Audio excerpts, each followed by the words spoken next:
paghaluin ang chlorine at asukal, at nakatipid ako ng malaki sa bahay.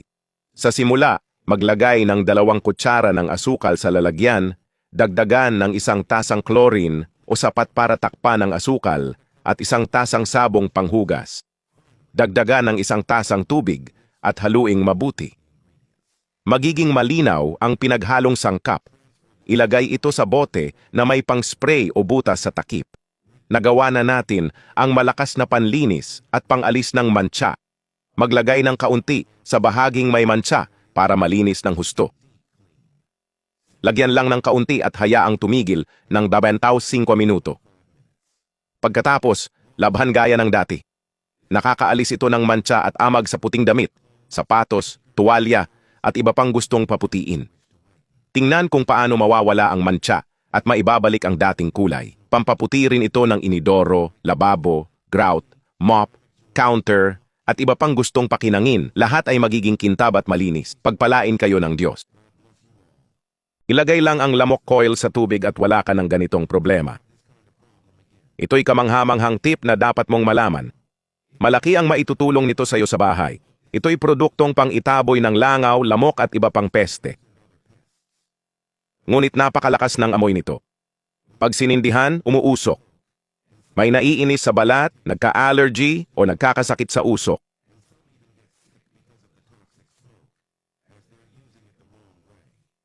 Ngayon, ituturo ko ang tamang paraan ng paggamit nito. Dalhin sa lababo, basain at buhusan ng kaunting tubig. Ito'y ibang paraan ng paggamit ng produkto. Tingnan mo kung gaano ito kagaling. Panoorin ang mangyayari dito. Tawag dito ay good night o spiral. Hindi mo na kailangang sunugin ang refill na ito.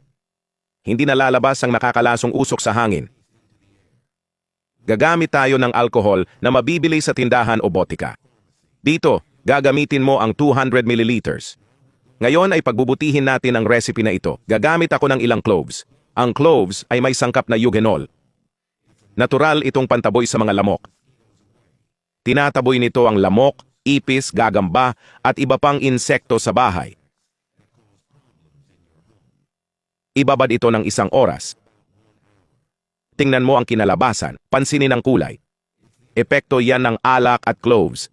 Pagkalipas ng 1 oras, tingnan ang resulta. Malakas itong panlaban sa insekto. Ilagay sa mga daanan ng insekto. Hindi na papasok ang lamok at insekto sa bahay mo. Mahiwaga itong pantaboy sa kanila. Ilagay malapit sa bintana o pasukan ng insekto at lamok. Inilalagay ko ito sa bintana. Doon kasi pumapasok ang insekto.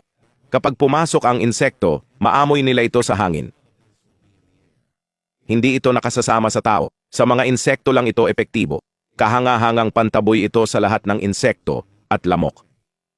May iba pang paraan para gamitin ito. Salain ang timpla para kunin lang ang likido. Tapos, ibuhos ang timpla sa spray bottle. Dahil dito, hindi papasok ang mga insekto sa lugar na inaplayan mo. Nag-spray ako, pinunasan, at ngayon protektado na ang bahaging ito. Kita mo?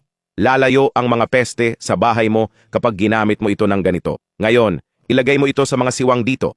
Pag nailagay na dyan, walang insekto ang makakapasok. Nilinis mo na ang sahig, pinunasan, at ikinakalat ang produkto. Protektado na ang bahay mo. Ito'y mahiwagang formula na ginagamit ng mga eksperto. Salamat sa panonood ng video hanggang dito. Yakap, at kita tayo sa susunod na video. Pagpalain kayo ng Diyos. Maglagay ka lang ng cooking oil sa pinto mo at magpapasalamat ka sa akin. Ito ang sikreto na hindi sinasabi ng mga pintor. Para sa simpleng tip na ito, kailangan mo ng lalagyan na may takip. Pwedeng anumang lalagyan, salamin o plastic. Basta may takip. Siguradong ngayon mo lang naisip ito. Isang pintor na inupahan ko ang nagbahagi ng ideyang ito.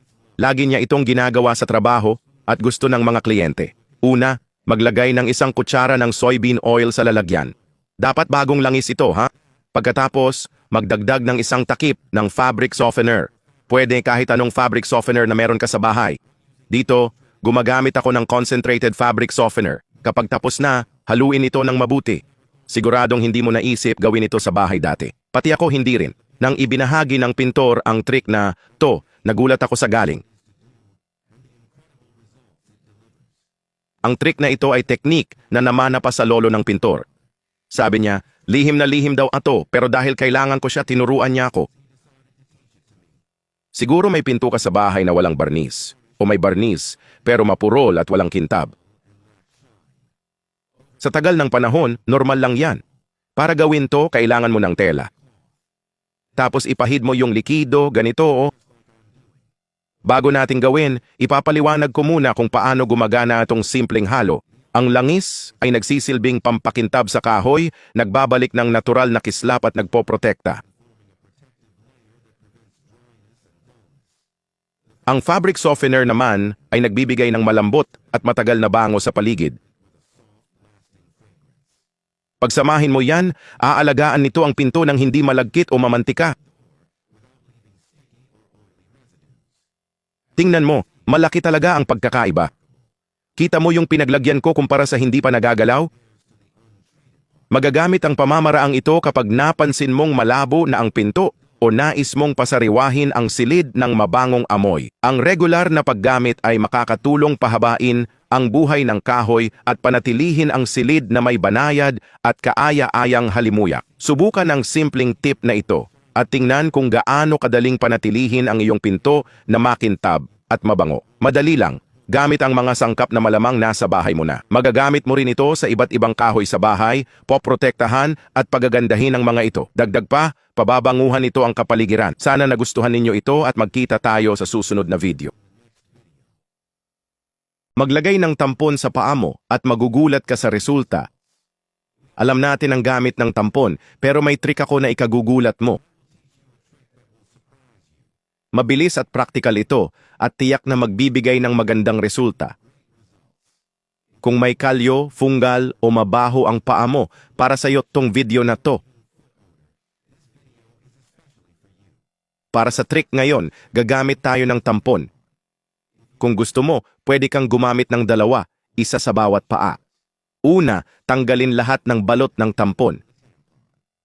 Ngayon, ibubunyag ko na ang sikreto ng trick na to. Ang pangunahing trick ay paggamit ng toothpaste. Tama? Isang kutsara lang ang kailangan. Ilagay ito sa lalagyan. Kung 2 pad gagamitin mo, doblehin ang dami. Pagkatapos ng toothpaste, gagamit din tayo ng baking soda. Dagdag 1 kutsara at haluin hanggang maging pantay-pantay.